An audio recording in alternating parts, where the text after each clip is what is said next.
ನಮಸ್ಕಾರ ರೈತ ಬಂದವರೇ, ನನ್ನ ಹೆಸರು ಕಿರಣ್ ಹುಗ್ಗಿ ಅಂತೇಳಿ. ನಾನು ಸಿಂಜಂಟಾ ವೆಜಿಟಬಲ್ ಡಿವಿಷನ್ ಅಲ್ಲಿ ಬಿಜಾಪುರ ಮತ್ತು ಬಾಗಲಕೋಟೆ ಜಿಲ್ಲೆಗಳಲ್ಲಿ ಟೆರಿಟರಿ ಮ್ಯಾನೇಜರ್ ಅಂತೇಳಿ ಕಾರ್ಯನಿರ್ವಹಿಸ್ತಾ ಇದ್ದೀನಿ.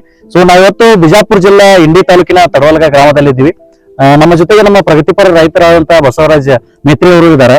ಸೊ ಅವರು ತಮ್ಮ ಒಂದು ಜಮೀನಿನಲ್ಲಿ ನಮ್ಮ ಸಿಂಜಂಟಾ ಕಂಪನಿಯ ಒಂದು ಕಲ್ಲಂಗಡಿ ತಳಿಯಾದ ಶೇರ್ಷಾನ್ನ ಬೆಳೆದಿರ್ತಾರೆ. ಸುಮಾರು 8,600 ಸಸಿಗಳನ್ನ ಅವ್ರು ಹೊಲದಲ್ಲಿ ಕೂಡಿಸಿರ್ತಾರೆ.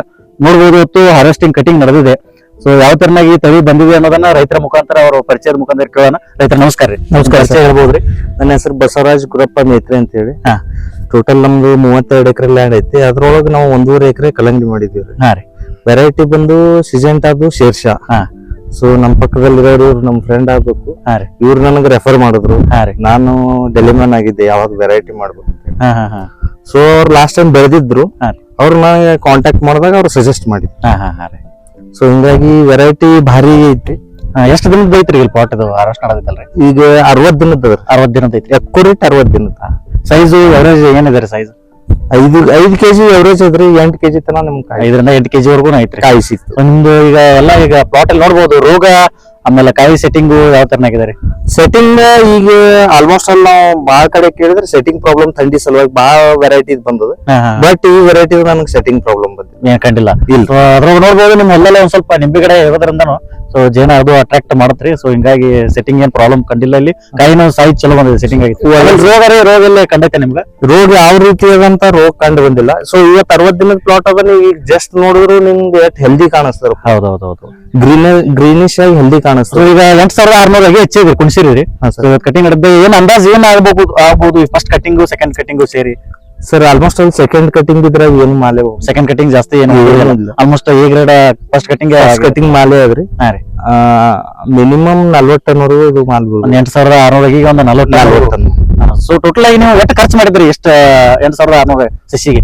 ಒಂದು ಅಪ್ರಾಕ್ಸ್ ಎಕ್ಯುರೇಟ್ ಹೇಳ್ಬೇಕಂದ್ರೆ ಎಕ್ಯುರೇಟ್ ಹೇಳ್ಬೋದು. But on around 80,000 to 90,000 80,000 to 90,000 ಖರ್ಚು ಮಾಡಿದ್ರಿ. ಈಗ ಏನ್ ರೇಟ್ ಸಿಕ್ಕಿದ್ರಿ ಸದ್ಯ ನಿಮ್ಗೆ? 24 ರೂಪಾಯಿ ಇವತ್ತು ಪ್ರೆಸೆಂಟ್ ರೀ. 24 ರೂಪಾಯಿ ರೀ. ಸೊ ಒಂದು 40 ಟನ್ ಆಗ್ಬೋದು ಅಂತೀರಿ ನೀವು? ಆಲ್ಮೋಸ್ಟ್ ಅಲ್ಲಿ 40 ಟನ್ 40 ಟನ್ ಅಂದ್ರೆ ಈಗ ನೋಡ್ಬೋದು, ಈಗ 24 ರೂಪಾಯಿ ಅಂದ್ರೆ ಒಂದು 8,80,000 ಆಗ್ಬೋದನ್ರಿ? 9,20,000 ವರ್ಗು. 9 lakh ಒಂದು 9 ಲಕ್ಷ ಹೆಚ್ಚು ಕಮ್ಮಿ. ಒಂದು 9 ಲಕ್ಷ ಖರ್ಚು ಮಾಡಿರೋದು 1 ಲಕ್ಷವರೆಗೂ ಹಿಡಿದ್ರು ಒಂದು 8 ಲಕ್ಷ ಒಂದು ಪ್ರಾಫಿಟ್ ಆದಂಗ್ರಿ ನೀವು? ಹಾ ಸರ್.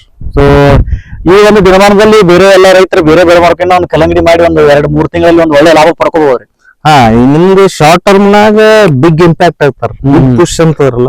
ಸೊ ನಿಮ್ಗೆ ಬೂಸ್ಟರ್ ಸಿಕ್ಕಂಗ ಆಗ್ತದ. ಇಮಿಡಿಯೇಟ್ ಆಗಿ ನಿಮ್ ಕೈ ದುಡ್ಡು ಬೇಕು ಅಂದ್ರೆ ವಿತಿನ್ 60 days ದಾಗ ಯಾವ್ದು ಕ್ರಾಪ್ ಬರಂಗಿಲ್ಲ. ಬೇರೆ ಕ್ರಾಪ್ ಯಾವ್ದು ಬರಲ್ಲ. ನೀವು ಯಾವ ಕ್ರಾಪ್ ಹೋದ್ರು ಯಾವ ಕ್ರಾಪ್ ಬರಲ್ಲ. ಸೊ ಒಟ್ನಾಗಿ ನೀವು ಹೇಳೋ ಪ್ರಕಾರ ಒಂದು ಸಿಂಜಂಟಾ ಕಂಪನಿ ಒಂದು ಶೇರ್ಷಾ ಬೆಳೆದು ನೀವು ಒಂದು ಒಳ್ಳೆ ಲಾಭ ಮಾಡ್ಕೊಂಡ್ರಿ. ಬೇರೆ ರೈತರಿಗೂ ಬೆಳಿ ಅಂತ ಹೇಳ್ತೀರಿ? ಹಾ ಸರ್. ಬೆಳಿತಿದ್ರೆ ಸಿಜೆಂಟಾ ವೆರೈಟಿ ಶೇರ್ಷಾ ಬೆಳಿಬಹುದು. ಒಳ್ಳೇದು ವೆರೈಟಿ. ಮತ್ತ ನಿಮ್ ಸೈಜ್ ಒಳ್ಳೆ ಸೈಜ್ ಬರ್ತದ. ಮೇಂಟೆನೆನ್ಸ್ ಕಡಿಮೆ ಅದ ಕಂಪೇರಿಂಗ್ ಟು ಅದರ್ ನೀವು ಸೀಡ್ಸ್ ಹೋದ್ರೆ ಅಂದ್ರ. ಸೊ ಮೇಂಟೆನೆನ್ಸ್ ಕಾಸ್ಟ್ ನಿಮ್ಗೆ ಏನಪ್ಪಾ ಡಿಸೀಸ್ ಕಡಿಮೆ ಬರ್ತಂದ್ರ ನಿಮ್ಗೆ ಸ್ಪ್ರೇ ಕಡಿಮೆ ಆಗ್ತದ.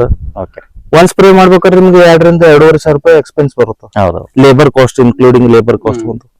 ಸೊ ಆ ರೀತಿ ನಿಮ್ಗೆ ಬಹಳ ಸೇವಿಂಗ್ ಆಗ್ತದೆ. ತಮ್ಮೆಲ್ಲ ಮಾಹಿತಿ ಧನ್ಯವಾದ. Thanks sir.